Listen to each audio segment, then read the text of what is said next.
Hello guys. आज हम discuss करने वाले हैं कि 6 अक्टूबर यानी मंडे को जो हमने कॉल दिया था पेटीएम डिलीवरी परसिस्टेंस कोफोर, और 9 अक्टूबर थर्सडे को जो हमने कॉल दिया था लेटेंट व्यू एंड आइनोक्स। इनमें ऐसा क्या हुआ था कि ये स्टॉक्स फट गए, कुछ अच्छे चले। ठीक है, इनमें क्या हुआ था, तो आज हम इन्हीं के डिटेल एनालिसिस करेंगे। और इसमें ऐसा हो सकता है कि बहुत सारी चीज़ें आपको समझ नहीं आए। ठीक है, कुछ आपको पता हो, कुछ आपको पता नहीं हो। जो एडवांस है उनको तो शायद काफ़ी कुछ पता होगा, करेक्ट। बट इनमें से अगर कुछ हम कवर नहीं कर पाए अभी, तो आगे आने वाली वीडियो में कवर कर लेंगे, इसलिए आपको चिंता करने की कोई ज़रूरत नहीं है। आप ध्यान से इसको समझें, एनालिसिस को कैसे हमने ये किया था। ठीक है, तो सबसे पहले हम देखते हैं पेटीएम को। पेटीएम जो है इसका हम देख रहे हैं मंथली चार्ट। ठीक है, तो पेटीएम के मंथली चार्ट में हमें देखिए क्या पता चल रहा है, ध्यान से देखना।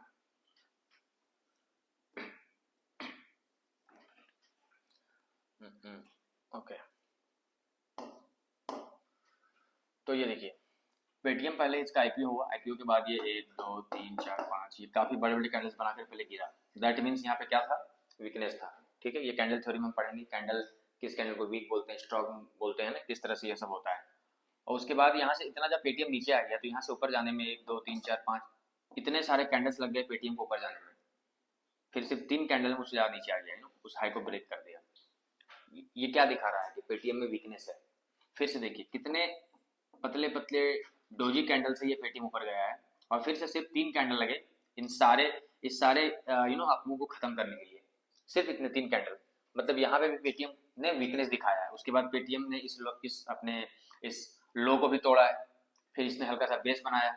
फिर यहाँ पे ये स्ट्रेंथ दिखाने की पेटीएम ने कोशिश करी। इस बार क्या हुआ, पहली बार पेटीएम ने अच्छे खासे इस जोन को ब्रेक किया, बट सस्टेन नहीं कर पाया। क्यों करेगा, क्योंकि यहाँ से ऑलरेडी प्राइस बहुत ही ज़्यादा यू नो खिंच चुका था। प्राइस बहुत ज़्यादा, इतना ज़्यादा आपको आ चुका था, तो एक पुल बैक बहुत ज़्यादा नेसेसरी था। बट अब हम ये देखते हैं कि क्या ये जो पुल बैक है ये पिछले लो को क्रॉस कर दिया क्या। क्योंकि जब पुल बैक पिछले लो को क्रॉस कर देता है तो हमारा ये पैटर्न बनता है, लोअर लो लोअर लो लोअर लो पैटर्न बनता है। ये तो सभी को पता होगा। ठीक है, तो यहाँ पे इसने इस लो को क्रॉस नहीं किया, मतलब अब ये हो सकता है, अभी हम कंफर्म नहीं है कि ये ट्रेंड इसका चेंज हो गया, बट हो सकता है ट्रेंड चेंज हुआ हो। तो यहाँ पे जब ये आया उसके बाद इसने स्ट्रॉन्ग बेस बनाया। यहाँ पे आप देखिए, यहाँ पे 2 कैंडल का बेस बन गया, मतलब प्राइस ने होल्ड किया। Like price was thinking imbalance create हो रहा है।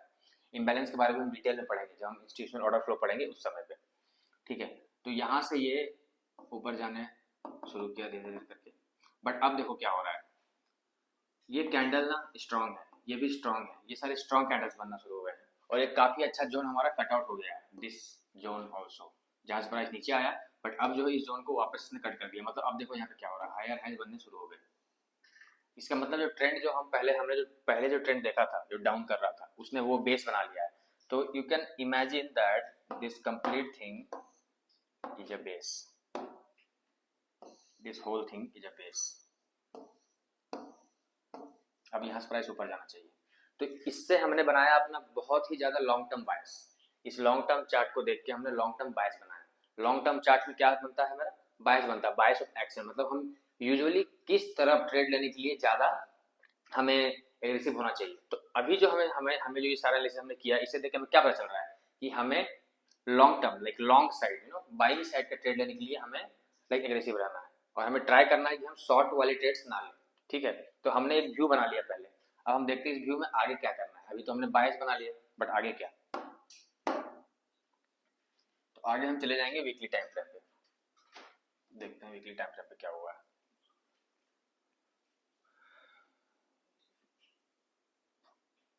ये देख लीजिए, ये हमारा वीकली टाइम फ्रेम।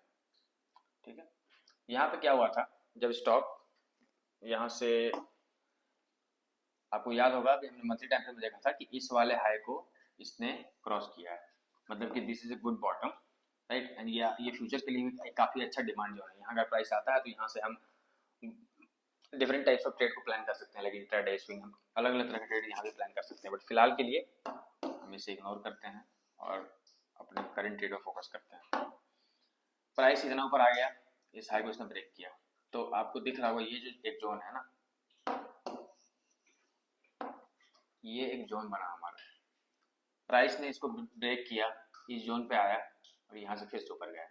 मतलब जो है अब जो ये सपोर्ट पहले जो रेजिस्टेंस था, करेक्ट, ये अब एक सपोर्ट की तरह बिहेव करने लगा। और कभी भी देखना जब हमारा ट्रेंड चेंज होता है ना, अभी जैसे ये क्या मिडिल टर्म ट्रेंड है, एक तो वो हमने मंथली ट्रेंड देख लिया कि वो पहले डाउन आया, फिर वो लॉन्ग ट्रेंड की और लाइक अप की ओर जाना ट्रेंड ने अपना रुख मोड़ लिया। और हमने वीकली टाइम फ्रेम में हम देख रहे हैं कि इस छोटे टाइम फ्रेम में भी जब हम आते हैं तो इसने इस हाई को काट दिया, और काटने के बाद देखो क्या कर रहा है, बहुत ही बारीकी से ऑब्जर्व करो। ये एक लो बना, प्राइस ऊपर गया, नीचे आने की कोशिश किया, आ नहीं पाया, फिर ऊपर गया, फिर नीचे, क्या इस लो को तोड़ पाया? नहीं नहीं नहीं तोड़ पाया। इस लो को भी नहीं तोड़ पाया, इस लो को भी नहीं तोड़ पाया। तो यहाँ पे जब ये कैंडल बना था, जब हमने कॉल दिया था उसके पहले वाले वीक में, करेक्ट, यहाँ पे जो ये बना था तो ये यहाँ पे प्राइस ना रिजेक्शन दिखा रहा है, नीचे जाने को रिजेक्ट कर रहा है कि मैं जो है अभी भी इस लो को मैं ब्रेक नहीं करूंगा। और साथ में हमें यहाँ EMA20 का सपोर्ट है, हम EMA20 के पावर से बारे में पढ़ेंगे कि कैसे EMA20 प्राइस के इलास्टिसिटी को सपोर्ट करता है, ठीक है। तो ये जो है यहाँ से ऊपर जाने के लिए ये दिखा रहा था कि मैं जो है इस लो को तोड़ना नहीं चाहता हूँ, ये चार्ट खुद कह रहा है, ठीक है। तो इस जगह पे ना जब ये कैंडल बना था तब हमारा एक और व्यू बना कि लॉन्ग टर्म का बायस था हमारा कि अब शायद ट्रेंड अप ट्रेंड हो चुका है। फिर हम मिडिल टर्म ट्रेंड में हमने देखा वीकली चार्ट पे कि यहाँ पे भी हमारा जो बायस है ये लॉन्ग की तरफ ही जा रहा है, क्योंकि प्राइस नीचे जाने को रिएक्ट कर रहा है और ऊपर जाने को सपोर्ट कर रहा है, ठीक है। अब हम आते हैं दूसरे टाइम फ्रेम पे, डेली टाइम फ्रेम पे हमने क्या किया।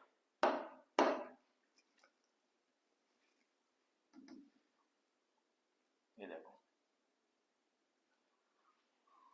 जब ट्रेड लेते हैं हम लोग तो हम monthly, weekly, daily plus education हर टाइम फ्रेम पे अलग अलग तरह के एनालिसिस करते हैं। हम लोग डिस्कस करेंगे हर सारे तरह के टाइम फ्रेम को कि किस टाइम फ्रेम पे हम एग्जैक्टली क्या देखना चाहते हैं, है ना। बट हमें जो एनालिसिस करना होता है वो हर टाइम फ्रेम को मिलाकर करना पड़ता है, और इसी को हम लोग बोलते हैं टॉप डाउन अप्रोच, ठीक है। तो अब यहाँ पे आते हैं, ये वही वाला वीक है, राइट। यहीं पर इसने जब पहला हैमर बनाया तो हो सकता है किसी को डर हो कि क्या पता यहाँ पे ऊपर ना जाए भी, है ना, क्योंकि सपोर्ट तो असली सपोर्ट तो ये दिख रहा है, करेक्ट। बट यहाँ से ये ना अब इसने अप जाना शुरू कर दिया पेटीएम में, ये दो कैंडल्स आपके बन गए थे। उसके बाद हम जब ये हमने वेट किया, एक कैंडल, दो कैंडल, तीन कैंडल, अब हमें ये कंफर्मेशन मिल रहा है। कुछ लोग क्या करते हैं ना, ट्राई करते हैं कि प्राइस के बॉटम को कैच करें और एकदम हाई पे सेल करें। एक्चुअल मैटर क्या करता है, एक्चुअल मैटर करता है रिस्क टू रिवार्ड रेशियो। हम रिस्क टू रिवार्ड रेशियो के बारे में पढ़ेंगे रिस्क मैनेजमेंट क्लास में कि किस तरह से हम रिस्क टू रिवार्ड रेशियो के थ्रू इतना पैसा कमा सकते हैं जितना लाइक बेहिसाब, इवन दो एक्यूरेसी हमारी 50% से भी कम है, फिर भी पैसा ज़्यादा बन सकता है अगर हम रिस्क मैनेजमेंट सही से करें तो, ठीक है। तो अल्टीमेटली हमें रिस्क रिवार्ड रेशियो देखना होता है। इसको एक ब्रीफ में समझे तो जितना आपका स्टॉप लॉस है या जितना पैसा आप खोने के लिए तैयार हो उसके एवज में आपके कितने पैसे बन रहे हैं। मतलब अगर किसी ट्रेड पे आपने ये मान लिया है कि मेरा 1000 अगर तक अगर लॉस हो जाए तो मैं एग्जिट कर दूंगा, कोई दिक्कत की बात नहीं है।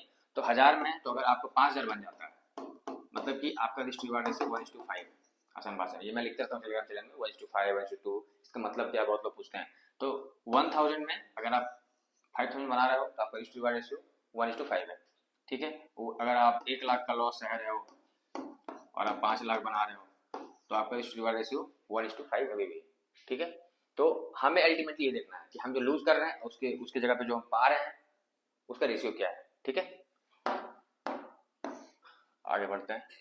तो हमें कोई फर्क नहीं पड़ता है कि हमने इस हैमर बाय नहीं किया, हम क्योंकि हमारा सेटअप जब अलाउ करेगा तो ही बाय करेंगे। हम जो एग्जीक्यूशन करते हैं वो हम लोग करते हैं तो 1 मिनट, 3 मिनट, 5 मिनट के 15 मिनट में करते हैं। बहुत ज़्यादा हो गया, हम स्विंग मिनट ले रहे हैं तो 1 आवर में करते हैं।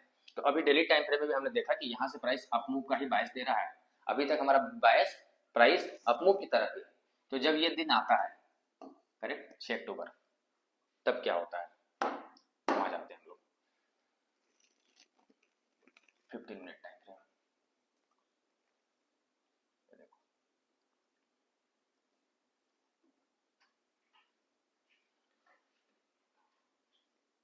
हमें ट्रेड लेने के समय ये भी देखना पड़ता है कि हम जो ट्रेड ले रहे हैं उसमें क्या हमारा एक सही एसएल बन रहा है, क्या एक स्विंग लो हमारा एसएल बन रहा है।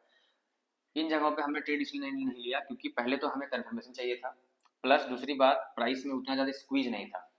यहाँ पे देखो क्या हुआ, ये ओपनिंग रेंज एक बना, उसका ब्रेकआउट दिया इस टाइम फ्रेम पे, that is 15 minute time frame पे, फिर प्राइस यहाँ पे सस्टेन किया। तो प्राइस ने एक रेंज बनाया था और हमारा जो स्कैनर था ना, स्नाइपर स्कैन, उसमें वो इस जगह पे स्टॉक को उसने लिस्ट किया था एक काफी स्क्वीज पैटर्न में। तब हमारी नजर इस पे और जोर से पड़ गई कि अब तो इस पे ध्यान देना ही देना है। फिर हमने वेट किया नेक्स्ट डे का। फिर यहाँ पे 5 मिनट टाइम फ्रेम पे आ जाओ, 3 मिनट पे आते हैं। यहाँ पे एक अच्छा पैटर्न दिखेगा, ये देखो ध्यान से। हमारा बायस तो पहले से ही ऊपर से था कि हमें ऊपर जाना है। हमारा मंथली वीकली डेली सारा एनालिसिस हमें यही कह रहा है कि ये पेटीएम ऊपर जाएगा, ठीक है। उसके बाद ये देखो, ये एक फर्स्ट कैंडल है, ये फर्स्ट कैंडल है जिसने एक ओपनिंग रेंज बनाया, ठीक है। वैसे तो रेंज का ब्रेकआउट इधर भी आया था, जैसे जब ये कैंडल बन रहा होगा उस समय पे क्या हो रहा होगा, ये इस तरह का रेड कैंडल दिख रहा होगा जब ये फॉर्म हो रहा होगा। तो कुछ लोग ये भी लग सकता है कि ये नीचे की ओर जा रहा है, बट हमने क्या बोला, हम एग्रेसिव होंगे बाइंग की साइड, क्योंकि हमारा बायस किधर है, बाइंग की साइड। कितने टाइम फ्रेम्स में, सारे टाइम फ्रेम्स में। अगर कभी कभी ऐसा हुआ आपका कि मंथली में बायस बाय का होगा, वीकली में नहीं होगा, डेली में होगा, है ना, उस हिसाब से फिर हम सोचेंगे कि किस तरह ट्रेड लेना चाहिए और किस टाइम फ्रेम को हमें इंपॉर्टेंट देना चाहिए। बट यहाँ पे तो हमारा मंथली वीकली डेली सारा बायस बाय के साइड है, तो हमें सोचना भी नहीं चाहिए शॉर्ट के साइड में ट्रेड लेने के लिए। तो इसीलिए और ध्यान से देखो तो ये जो है क्लोजिंग भी इसने नहीं दिया है, ठीक है, यहाँ पे क्लोजिंग भी नहीं है। तो ये जो नीचे इसने ओपनिंग रेंज को ब्रेक किया, हम इसे कंसिडर नहीं करेंगे। हम कंसिडर तभी करेंगे जब ऊपर की साइड क्लोजिंग हो, और अगर क्लोजिंग स्ट्रांग हो तब तो हमें और स्ट्रांग भी बनाना है कि ये तो करना ही करना है। तो यहाँ पे देखो क्लोजिंग बहुत स्ट्रांग हो गया, मतलब कि अब जो है हमारा एग्जीक्यूशन टाइम फ्रेम जो है, जिस टाइम फ्रेम पे हमें एग्जीक्यूट करना है ट्रेड को, दैट इज 3 मिनट, इस पर एक बहुत ही शानदार कैंडल बना था यहाँ पे। बट हमने इस जगह पे भी ट्रेड एग्जैक्ट ट्रेड नहीं लिया, क्यों, क्योंकि उस समय तक हमारा एसएल बहुत बड़ा हो चुका था। तो एसएल अगर बहुत ज़्यादा बड़ा होगा तो क्या करेंगे, हाँ, तो हमारा रिस्क रिवार्ड रेशियो कम हो जाएगा, ठीक है। इसीलिए हमने फिर यहाँ पे वेट किया, फिर 2-3 कैंडल बने। अब देखो ध्यान से, ये कैंडल बन भी रहे हैं तो कहाँ बन रहे हैं, इतने सारे कॉन्फ्रेंस थे इस पेटीएम में ना कि सोच नहीं सकते। ये हाई बना, उसके बाद 3-4 कैंडल्स इसी हाई के आसपास बन रहे थे। तो हम पढ़ेंगे आगे कि किस तरह से जब किसी हाई के पास अगर कुछ कैंडल्स मंडरा रहे हो और हमारा बायस अप का हो, उस समय एक बहुत बड़ा ब्रेकआउट आता है। क्यों आता है वो सारा कुछ हम डिस्कस करेंगे बाद में, ठीक है। यहाँ पे फिर जब ये ब्रेकआउट आने लगा तो यहाँ पे हमने बाय किया और इधर कहीं स्टॉप लॉस लगा दिया। उसके बाद जो मैंने डाला था 1:5 का रिस्क रिवार्ड रेशियो क्रॉस कर दिया इसने, ये देख लो। तो ज़्यादा दिमाग नहीं लगाना होता है, बस स्टॉप लॉस एनालिसिस अच्छे से करना होता है, ये सारा काम कर जाता है, ठीक है। अब पेटीएम को हमने काफी डिटेल में डिस्कस कर लिया, अब हम बाकी स्टॉक्स को थोड़ा ब्रीफ में देख लेते हैं बस, ठीक है।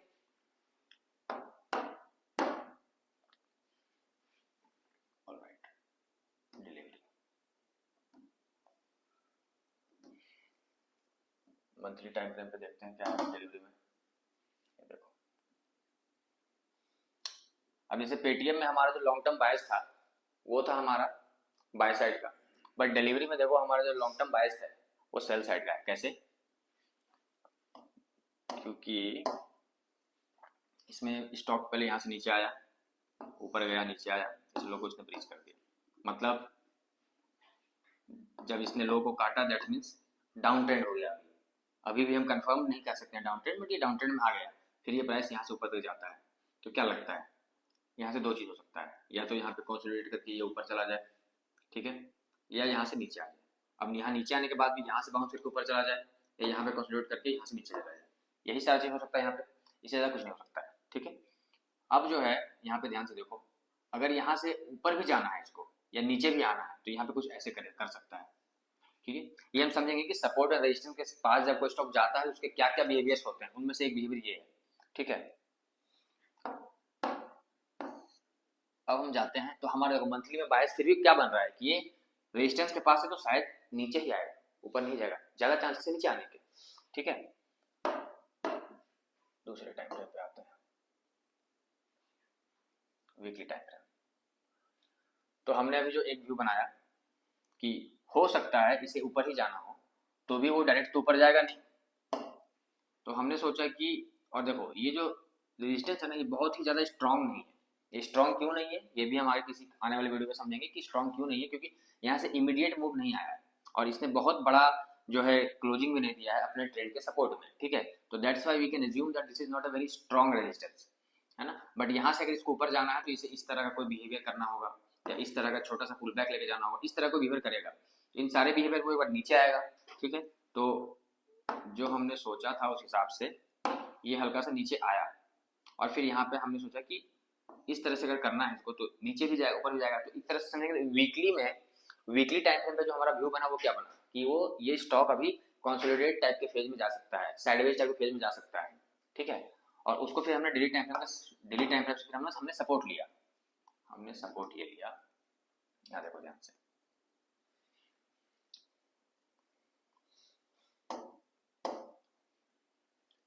ये नीचे आया, अब प्राइस बहुत ज़्यादा खिंच चुका है। जो हम पेटीएम में बोला था, जब पेटीएम यहाँ से ग्रीन में जा रहा था तो हमने बोला था कि शायद पुल बैक आ सकता है कि प्राइस खिंच रहा है। तो अगर डिलीवरी को नीचे भी जाना है ना तो ये यहाँ से डाउन आया, एक पुल बैक आएगा और फिर नीचे आएगा, फिर पुल बैक, इसी तरह से मार्केट चलता है। दिस कॉल्ड मार्केट स्ट्रक्चर है ना। इस मार्केट स्ट्रक्चर को हम डिफरेंट डिफरेंट टाइम फ्रेम्स में अलग अलग तरीके से समझेंगे बाद में, ठीक है। तो यहाँ पे अब हमारा एक व्यू बना कि ये डाउन ट्रेंड में भले हो बट यहाँ से पुल बैक आ सकता है। ये ऊपर जब जा रहा था स्टॉक तो ऊपर जा रहा था, सिर्फ ऊपर ही थोड़ी जा रहा था, नीचे भी आ रहा था फिर ऊपर जा रहा था, है ना। यहाँ ऊपर जा रहा है थोड़ा नीचे आ रहा है। तो हमें ये अब यहाँ पे हम क्या कर रहे थे ना, हम मंथली में जो हमारा बायस था उसके अगेंस्ट चले गए। तो हमें ज्यादा लंबा टारगेट नहीं सोचना है, हमें छोटा टारगेट सोचना है कि कम से कम जो छोटा सा बाउंस है, पुल बैक आए, हम उसमें कम से कम कुछ प्रॉफिट कमा लें, ठीक है। तो इस पे हम क्या कर सकते हैं, देखो यहाँ पे जब ये कैंडल बना था हैमर तो हमने सोचा कि शायद यहाँ पे चांस है कि छोटा सा अप मूव दे, बट ये चांस ज्यादा कंफर्मेशन में कब कन्वर्ट हो गया, जब हम इसके भी अंदर वाले टाइम फ्रेम में गए, जैसे कि 5 मिनट हम जाके देखते हैं।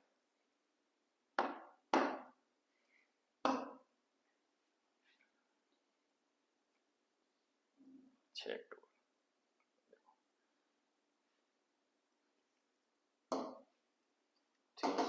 से मजा नहीं आया 5 मिनट में। ये देखो हमने सोचा था ना वीकली में कि एक पुल बैक आ सकता है, वीकली चार्ट जब हमने देखा था और फिर हमने जब डेली चार्ट देखा तो हमें लगा ये छोटा सा पुल बैक आ सकता है, ठीक है। और ध्यान से देखो तो पेटीएम में जितने स्ट्रॉन्ग मूव ऊपर की तरफ गया था इतना स्ट्रॉन्ग ये गया भी नहीं है। इसने ये शुरू में गया फिर हल्का हल्का मूव दिया वजह से, क्यों, क्योंकि यहाँ पे हमारा मंथली वीकली उतना सपोर्ट भी नहीं है, ठीक है। और वीकली तो मतलब एक था ना पेटीएम में कि हम हर हर टाइम से ये कहना चाह रहा था कि ये ऊपर जाएगा ही जाएगा चाहे कुछ भी हो जाए। यहाँ पे ऐसा सीन नहीं है, यहाँ पे हम जो है ना लगभग 20 to 30% रिलाई कर रहे हैं टॉप डाउन एनालिसिस पे और 70% रिलाई कर रहे हैं सिर्फ और सिर्फ एग्जीक्यूशन टाइम फ्रेम पे। तो अगर एग्जीक्यूशन टाइम फ्रेम में ये जो पैटर्न बना है, अगर ऐसा पैटर्न नहीं बनता तो हम कभी भी इस ट्रेड को लेने का सोच भी नहीं सकते थे। बट कुछ कुछ चीजें इसने ऐसा करा कि हमने सोचा चलो लेट्स ट्राई, क्योंकि ultimately market is the game of probability, है ना, आपको प्रोबेबिलिटी से ही खेलना पड़ेगा। यहाँ पे क्या हुआ, इस 3 मिनट में इसने एक बहुत ही स्ट्रॉन्ग कैंडल बनाया, बहुत ही स्ट्रॉन्ग कैंडल बनाया। और इसके पहले वाले दिन आपको याद ही होगा चार्ट में, डेली चार्ट में, कि पहले वाले दिन में हैमर बना हुआ था, ठीक है। तो हैमर भी थोड़ा सा बता रहा था कि शायद देयर इज पॉसिबिलिटी कि ये ऊपर जा सकता है ना। तो ये रहा ओपनिंग रेंज हमारा, इस रेंज के पास कंसोलिडेट किया। देखो ये इस कैंडल का ये 50% एरिया है, इसके ऊपर के पास बहुत कंसोलिडेट कर रहा है। मतलब क्या, हमने अभी कुछ देर पहले देखा था पेटीएम में जो हमने डिस्कस किया था कि हाई के पास कंसोलिडेट करें there is very high chance कि वो ऊपर जाएगा, जब और साथ में किसी हायर टाइम फ्रेम का सपोर्ट मिल जाए तब तो मजा ही आ जाए, ठीक है। तो यहाँ पे एटलीस्ट हमें ये तो उम्मीद है ना कि वीकली और डेली चार्ट में देखते कि there might be a pull back, ऐसे स्टॉक डायरेक्ट नीचे नहीं जाएगा, बहुत खींच चुका है वो डेली टाइम फ्रेम में, ठीक है। तो वो हमें सपोर्ट मिला शॉर्ट टाइम पे एंड साथ में ऊपर में कंसोलिडेट करने लगा। और जैसे इसने ये इस जगह ब्रेकआउट दिया हमने कॉल दिया और उसके बाद यहाँ से एटलीस्ट 1:1 दे दिया इसने, ठीक है। ये बहुत बड़ा प्रॉफिट नहीं दिया इस ट्रेड में, बट इतना सारा हमने एनालिसिस किया तो इस बेसिस पे कम से कम 1:1 का लिस्ट वाले से दे दिया। So ultimately this is also a profitable trade, ठीक है। इसे भी हम काफी डिटेल में चले गए। नाउ परसिस्टेंट मंथली, ये देखो आइडियली देख के क्या लग रहा है, परसेंट ऊपर नीचे ऊपर नीचे ऊपर नीचे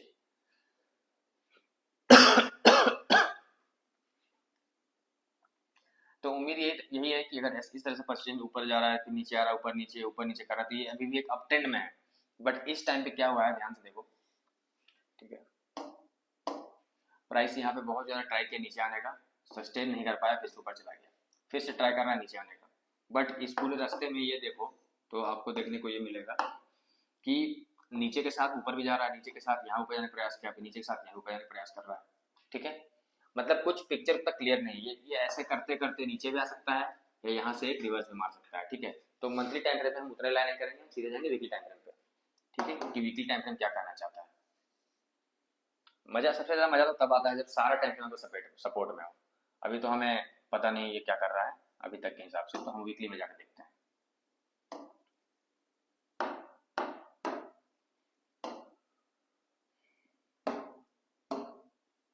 ऑलराइट, ये देखो वीकली टाइम फ्रेम में इसने एक हैमर बनाया था। बस इसी से हमें ये समझ में आ गया कि ये जो है अभी ऊपर जाके नीचे आता है, फिर ऊपर जाके फिर हो सकता है नीचे आ जाए, बट यहाँ से ऊपर जाएगा इसकी बहुत ज़्यादा प्रोबेबिलिटी है ना, बहुत ज़्यादा प्रोबेबिलिटी है कि ये यहाँ से ऊपर जा सकता है। ठीक है, तो फिर हम गए जूम करके डेली टाइम फ्रेम पे आ जाओ। अब यहाँ पे देखो, अभी हमने वीकली पे देखा कि ये रहा इसका रेजिस्टेंस एरिया। ठीक है, तो यहाँ से हो सकता है ये नीचे आए, इसके थोड़े आसपास से आके वो नीचे आने लग जाए, बट फिलहाल तो है कि इसने एक और इसने बहुत ही अच्छी चीज़ करी है, अगर किसी को पता होगा तो, कि ये है था एक लिक्विडिटी एरिया। इसने एक लिक्विडिटी एरिया को क्रॉस किया है, मतलब कि यहाँ पे बहुत सारे डिटेल्स ट्रैप हुए। ठीक है, and that is also one of the very big reason कि क्यों ये ऊपर जाना चाहिए। ठीक है, ये भी हम पढ़ेंगे बाद में थोड़ी डिटेल में। तो ये है 6 अक्टूबर, इसको हम जूम करते हैं स्मॉल टाइम फ्रेम पे इसने क्या किया था।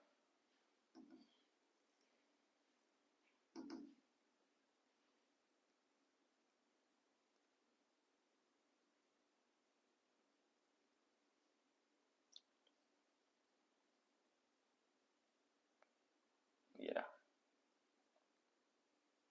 इसे हमने कुछ ऐसा ही वैसा ही देखा एग्जीक्यूशन टाइम फ्रेम पे कि यहाँ क्या हुआ। ये देखो, ये कैंडल्स कितने वीक हैं, है ना। ये सारे कैंडल का साइज देखो और फिर ये एक का साइज देखो। इसने दिखाया स्ट्रेंथ और हमने बहुत स्ट्रांग नहीं बट एक हल्का फुल्का बायस तो बना ही लिया था वीकली टाइम फ्रेम को देख के, वीकली डेली को देख के, कि there might be a chance कि ऊपर चला जाए। और लिक्विडिटी ग्रैब भी था, है ना, ऐसे ट्रैप भी किया गया था लोगों को।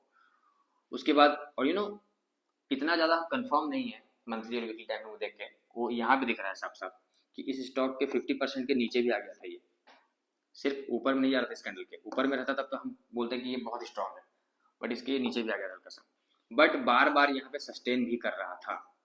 तो हमने सोचा कि जब सस्टेन कर रहा है तो let's try it out again, market is a game of probability.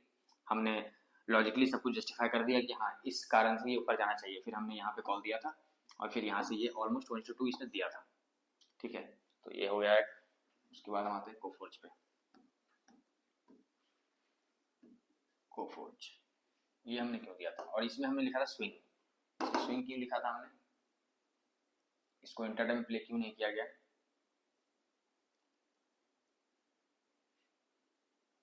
ये देखो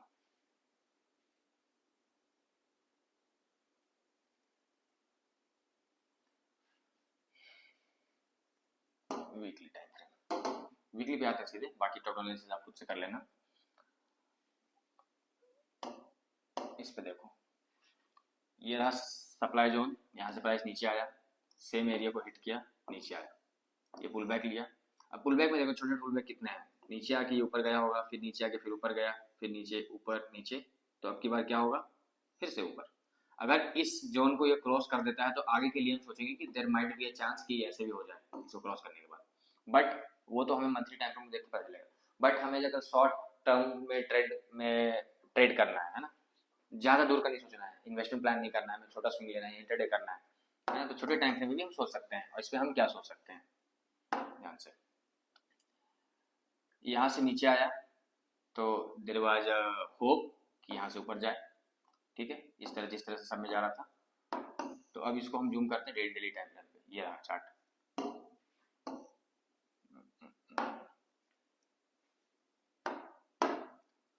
डेली टाइम फ्रेम पे अब देखो इसने क्या करा है, यहाँ पे something very similar to persistent. ऊपर जाना था इसको, इसने एसएल हंटिंग करी। एसएल हंटिंग क्या होता है, किस लिए होता है, क्यों हमें ये मानना चाहिए, ये सारे चीज़ों को हम लोग लॉजिकली समझेंगे आने वाली वीडियो में। ठीक है, तो यहाँ पे इसलिए भी एक ये स्ट्रॉन्ग जोन हो गया, उसके बाद यहाँ पर 1 2 3 ये सारे कैंडल्स पहले डोजी बन रहे थे, मतलब इनडिसाइसिव, कहाँ जाना है पता नहीं, एसएल हंटिंग किया। डोजी क्यों बन रहा है, क्योंकि यहाँ पे एसएल हंटिंग हुआ है। एसएल हंटिंग जहाँ होता है ना, वहाँ पे लिक्विडिटी बहुत ज़्यादा फील होता है, बहुत ज़्यादा लिक्विडिटी फील होता है, और इसी के कारण बहुत बार यहाँ पे डोजी कैंडल्स बनते हैं, क्योंकि वहाँ पे बहुत ज़्यादा ऑर्डर्स एग्जीक्यूट हो रहे होते हैं, प्राइस का इम्बैलेंस क्रिएट नहीं हो पाता है, और यही तो चाहिए होता है इंस्टीट्यूशन को, बिग बैंक्स को, जो हो रहा है यहाँ पे। उसके बाद ये लास्ट कैंडल ये हैमर बना, फिर ये ऊपर नहीं जा पाया, बट स्मॉलर टाइम फ्रेम में जाकर देखोगे तो ये क्लियर होगा कि यहाँ पे हो क्या है। और ज़्यादा हमें इतना पता है कि वहाँ लिक्विडिटी क्रैप हो गया है, और प्राइस जो है ट्राई कर रहा है ऊपर जाने का, ठीक है। यहाँ देखते हैं,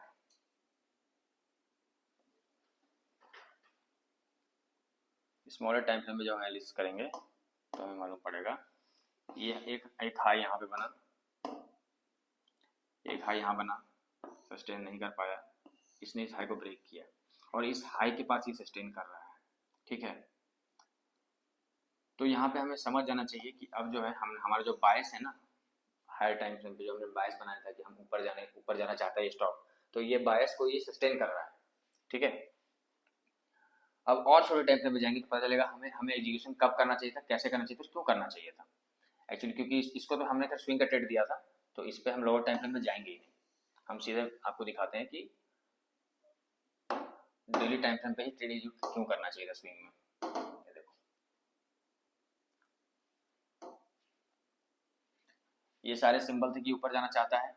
आइडियली जो है हमें ट्रेड ले लेना चाहिए था जैसे ही इसका हाई कटे, बट थोड़ा लाइक हम और भी स्टॉक्स को वॉच कर रहे थे, तो ये थोड़ा पता नहीं चल पाया, तो हमने कॉल यहाँ पे दिया था, ठीक है।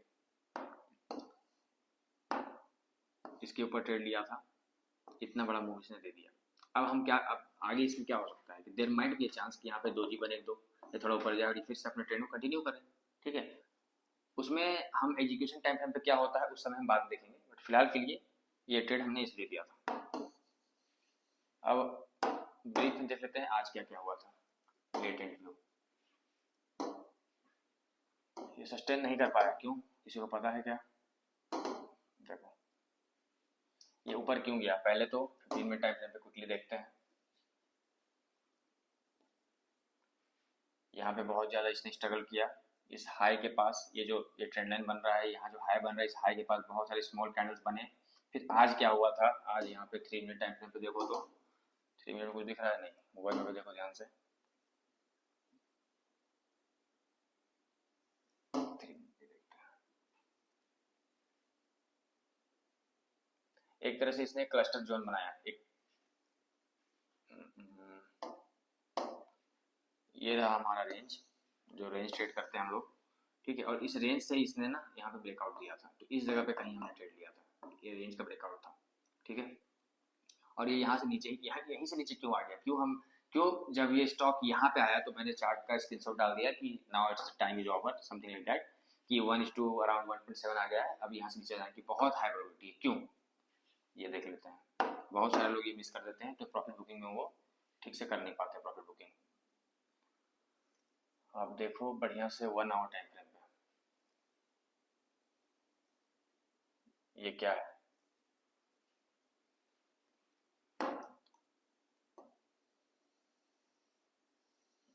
ये एक बहुत ही स्ट्रॉन्ग सप्लाई एरिया था इंट्राडे के पर्सपेक्टिव से, तो इसीलिए प्राइस यहाँ से नीचे आ गया, इसीलिए हमें यहाँ पे निकल जाना था अगर किसी ने ट्रेड लिया भी तो। Any trade which gives you more than 1:1 that is fine, 1:2 best, and अगर आप 1:2 के एवरेज को मेंटेन कर लेते हो then you are the best, okay. Now Inox Wind monthly, देखो मंथली में क्या ये कर रहा है कि of course there might be probability कि ये यहाँ से अब नीचे करके अपना ट्रेंड नीचे की ओर बढ़ाए, बट नीचे ऊपर नीचे देन अगेन ऊपर, अगर नीचे जाना हो तो ऊपर कहाँ जाएगा, ऊपर छोटा जाएगा बट जाएगा जरूर, ये बाउंस आएगा जरूर। और ये खास करके देखो ये बहुत सारा सपोर्ट जोन है, स्मॉल टाइम फ्रेम्स में देखो तो पता चलेगा कि ये एक अच्छा खासा सपोर्ट एरिया है, देखो, ठीक है। वैसे देख के तो हमें साफ मालूम पड़ रहा है कि ये जो है नीचे जाने के लिए रेडी हो रहा है, मतलब बहुत ज़्यादा चांस है कि नीचे जाए, ठीक है। अगर कोई दूसरा पैटर्न चेंज नहीं होता है तो अभी का जो पैटर्न कह रहा है कि ये नीचे जा सकता है, क्यों, ये देखो रेड कैंडल्स आ रहे हैं काफ़ी बड़े बड़े स्ट्रॉन्ग, ग्रीन वीक है, रेड अगेन स्ट्रॉन्ग है, ग्रीन वीक है, रेड बहुत स्ट्रांग है, ग्रीन वीक है। तो हमें एकदम जो लॉन्ग व्यू है हमारा वो तो हमारा सेलिंग की साइड रहेगा इसमें। बट ये जो छोटे छोटे बाउंसेस आ रहे हैं हम उनको भी प्ले कर सकते हैं। तो वीकली मंथली में तो हमारा बहुत बड़ा बायस नहीं है शॉर्ट साइड को लेके या लॉन्ग साइड को लेके, मतलब बायस है शॉर्ट साइड को लेके, लॉन्ग साइड को लेके नहीं है। बट छोटे टाइम फ्रेम के लिए हमारा बायस है कि हम एक छोटे मूव के लिए प्ले कर सकते हैं। तो डेली टाइम फ्रेम में देखते हैं क्या हो रहा था आज। ये देखो, और जब स्टॉक इस तरह से नीचे आता है ना तो यहाँ पे ना लिक्विडिटी वॉइड बन जाता है। ये लिक्विडिटी वॉइड क्या है हम इसको भी पढ़ेंगे आगे, कि जब इस तरह से स्ट्रांगली कोई स्टॉक नीचे आता है, स्ट्रांगली ऊपर जाता है, तो बीच में लिक्विडिटी गैप क्यों बन जाता है। इसको एसएमसी वाले बहुत सारे लोग फेयर वैल्यू गैप बोलते हैं। ठीक है, तो अब यहाँ पे सपोर्ट एरिया बन रहा है, सपोर्ट पहले से भी था यहाँ पे, यहाँ से मतलब ये एक अच्छा जोन है जहाँ से प्राइस ऊपर की ओर बाउंस करता है। उसके बाद साथ में क्या हुआ, प्राइस ने कंसोलिडेट किया और एक अच्छा सा हैमर दिया था डेली में। तो इसी समय जो है ये स्टॉक हमारे वॉच लिस्ट में आ गया था कि इसको अब देखना है। ठीक है, उसके बाद इसने स्मॉलर टाइम फ्रेम पे क्या किया वो देखो।